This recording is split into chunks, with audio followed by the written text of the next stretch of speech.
करते हैं। तो चलिए समझते हैं निफ्टी नेक्स्ट 50 में क्या हो रहा है, और एफआई डेटा भी आज हम लोग देखेंगे। एफआई बाय कर रहे हैं या सेल कर रहे हैं, और कुछ इकोनॉमिक इवेंट्स आने वाले हैं जिसको हम लोग देखेंगे और समझेंगे उन इवेंट्स को।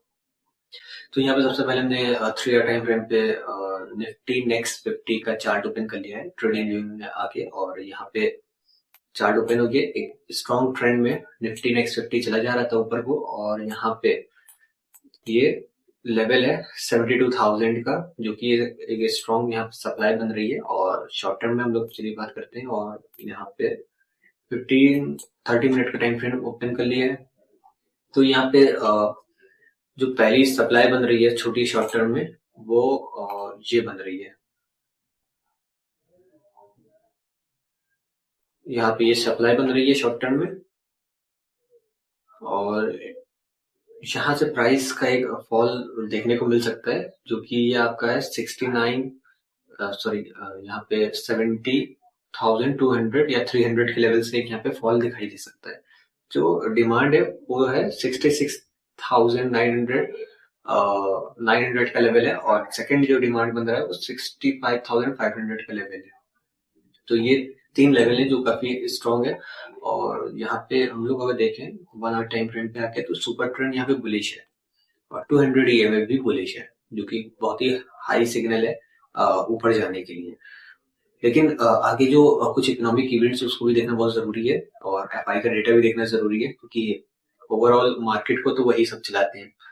तो यहाँ पे जो बुलिशनेस है, ये अगर यहाँ पे एकदम से शार्प मूव आ गया, यानी कि अगर ये इस लेवल पे आया और यहाँ से एक शार्प मूव नीचे को गिरा, तो ये सुपर ट्रेंड और EMA सब निगेटिव में चला जाएगा, और यहाँ से इसका डाउन ट्रेंड स्टार्ट हो जाएगा। तो डाउन ट्रेंड अगर बड़ा, जैसे कोई बड़ी क्राइसिस आती है, बड़ा कोई यहाँ पे कुछ होता है इवेंट में, निगेटिव न्यूज आती है, तो यहाँ पे एक बहुत बड़ा क्रैश दिखाई दे सकता है अगर क्रैश हुआ तो।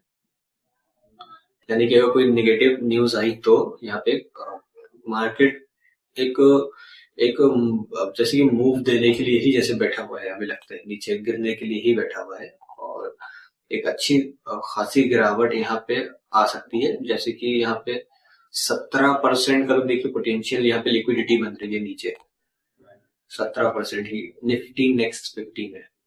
और अगर हम लोग देखें तो यहाँ पे अगर इसने इसी ट्रेंड लाइन को फॉलो करता रहा, इस ट्रेंड लाइन को अगर ये फॉलो करता रहा, तो एक गिरावट यहाँ पे रखी है अच्छी खासी।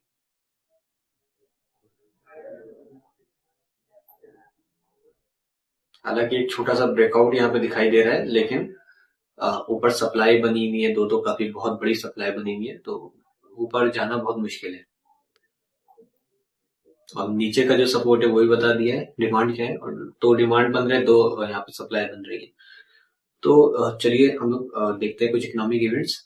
और यहाँ पे इंडस्ट्रियल इवेंट है, जो कि प्रीवियस था 0.5%, फॉरकास्ट 2.5% और 6.7% एक्चुअल है, जो कि industrial production year on year में काफी अच्छी एक पॉजिटिव सिग्नल है, ग्रोथ है। और मैन्युफैक्चरिंग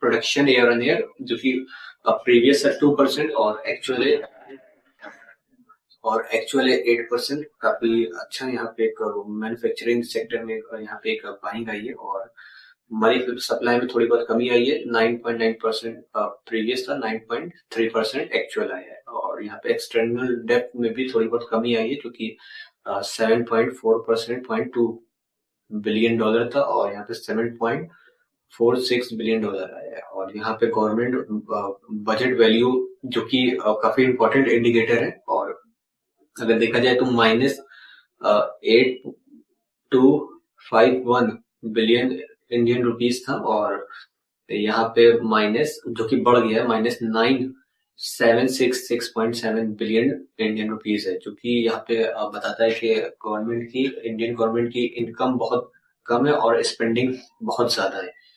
और ये काफी बेरिश सिग्नल है। अगर इसका जैसे कि कोई अच्छे सेक्टर पे अगर यूटिलाइज नहीं हुआ, नहीं ग्रोथ हुई, तो काफी मार्केट के लिए निगेटिव सिग्नल हो सकता है। और हो सकता है कि गवर्नमेंट की यहाँ पे ग्रोथ ना हो रही हो, या फिर तो इसलिए भी एफआई लगातार यहाँ पे सेलिंग मचाए हुए हो, अपना पैसा बाहर निकाले हो। तो ये कुछ इवेंट्स थे जो कि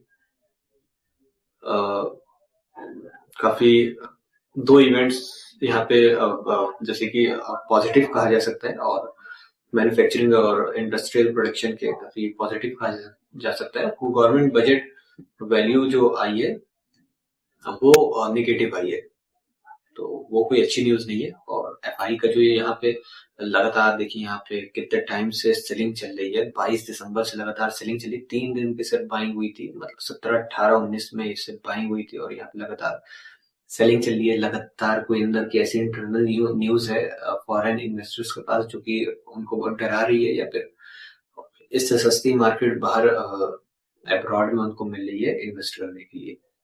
तो कमोडिटी भी लगातार बढ़ रहा है, तो यहाँ की जो मार्केट है वो एक बबल शेप में ले लिया है, और मार्केट में एक फॉल बहुत बड़ा दिख रहा है। अगर निफ्टी नेक्स्ट 50 में भी गिरावट दिख रही है, तो निफ्टी 50 में भी, बैंक निफ्टी में भी, और इसके अलावा भी मेजर जो अदर इंडाइसेस है उसमें भी एक गिरावट यहाँ पे आ सकती है, क्योंकि एफआई का बेचना अच्छी चीज नहीं है इंडियन इंडेक्स के लिए, इंडियन मार्केट के लिए।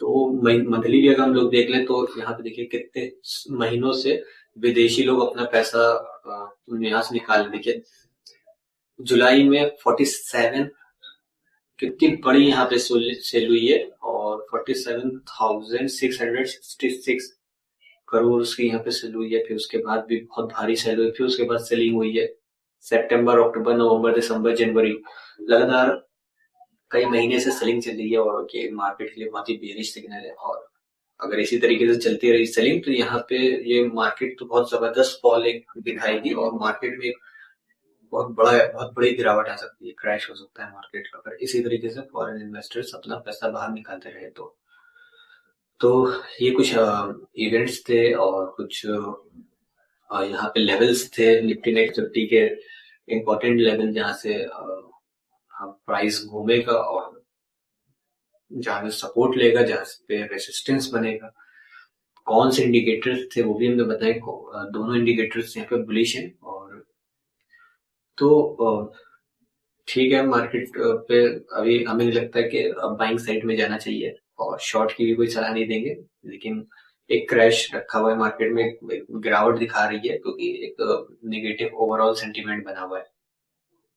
तो मिलते हैं नेक्स्ट वीडियो में, और समझते हैं अदर इंडेक्सेस में क्या हो रहा है, और कमोडिटी लगातार बढ़ता चला जा रहा है, उस पर एनालिसिस करेंगे, कुछ ग्लोबल इकोनॉमिक इवेंट्स आ रहे हैं उस पर ऊपर हम लोग देखेंगे, और समझेंगे उनका क्या इम्पैक्ट पड़ता है गोल्ड और क्रूड ऑयल वगैरह पे।